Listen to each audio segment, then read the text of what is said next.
Hello, I'm Jamie, financial planner at Magenta. This video is all about inheritance and planning your estate. Now, this is a topic that our clients tell us they want to know more about, so we thought we would do a short video as an explainer of inheritance tax rules and ways that you can pass money down effectively. Most people want to ensure that their affairs are in order to make life easier for family when they're gone. And as part of doing so, they usually want to ensure they can pass down as much of their accumulated wealth as possible. While this may not be an issue that will affect you directly anytime soon, it's very possible that you'll have parents or other family members who could do with understanding this topic a bit better. So first of all, let's clarify what are the rules. Now, everyone has an allowance called the nil rate band.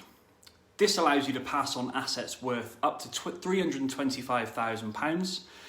And if you're in a married or in a civil partnership, this is transferable and effectively means you can pass on £650,000 between you. If you own your own home and pass this down to children, grandchildren, stepchildren or foster children, you will also get an additional £175,000 per person. This is called the residence nil rate band and came in a few years ago. So again, if you're married or in a civil partnership, this allowance is also transferable and effectively means you get a combined £350,000 allowance. When added to the nil rate band, this is a total of £1 million allowance. Care should be taken, however, because if your estate happens to total over 2 million, you start to lose the residence nil rate band depending on how much over your estate is. So it's fair to say this one is quite a complicated allowance. Well, how does all this work in practice? Well, an estate is valued when somebody dies. The assets they solely own and half the value of any jointly owned assets are included. When a single person dies, this is when there may be tax to pay. If the total estate is worth over their combined allowances, then tax is payable at 40% on the amount over. If a person is married or in a civil partnership and they haven't previously made large gifts or put large amounts of money into trust, then generally speaking, there's no inheritance tax to pay upon first death. The estate is then valued once again when the surviving spouse or civil partner dies, and depending on how much the estate is worth at this point, there may then be tax to pay on the amount of the estate over the combined allowances. Again, this will be at 40%. So really, when it comes to inheritance tax, it very much is a case of more money, more problems. Thankfully, like a lot of things in financial planning, you can take proactive steps to reduce the amount of tax payable in lots of different ways. And as is usually the case, the earlier you plan, the more options you have, and usually the better result. To give you an idea, here are a few approaches we take with Magenta clients. First, think about making gifts. If you want family to benefit during their lifetime, perhaps when they may need the help, you can do so. You can gift small amounts within allowances, and these will be immediately outside of your estate. For larger one-off gifts, you'll need to live for a further 7 years from the date of the gift before this is outside of your estate completely.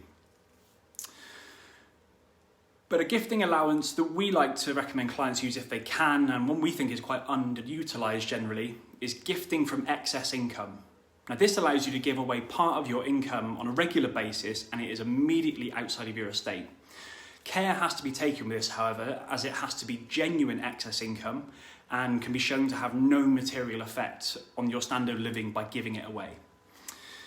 Now, we know that not everyone wants to gift away money for a variety of different reasons. So there are a couple of other approaches, one of which is potentially to insure the tax liability. Now, by doing this, you're not gifting any money away and are instead taking out life insurance on your own life and putting the proceeds into trust. By doing this, you aren't aiming to reduce your estate, but you are providing the means for your executors to pay off the resulting tax charge. And again, another option could be for those who might not expect to live for 7 years and want to retain their money until death.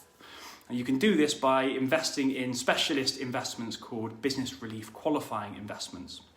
These investments are exempt from your estate if held on death, and you've been invested for at least 2 years.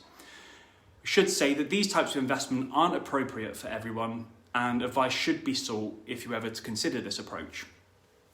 Now, there are other options, such as using trusts, but this adds complexity which quite a lot of people don't need, and it's such a big topic that we think it's probably best to save that for another time.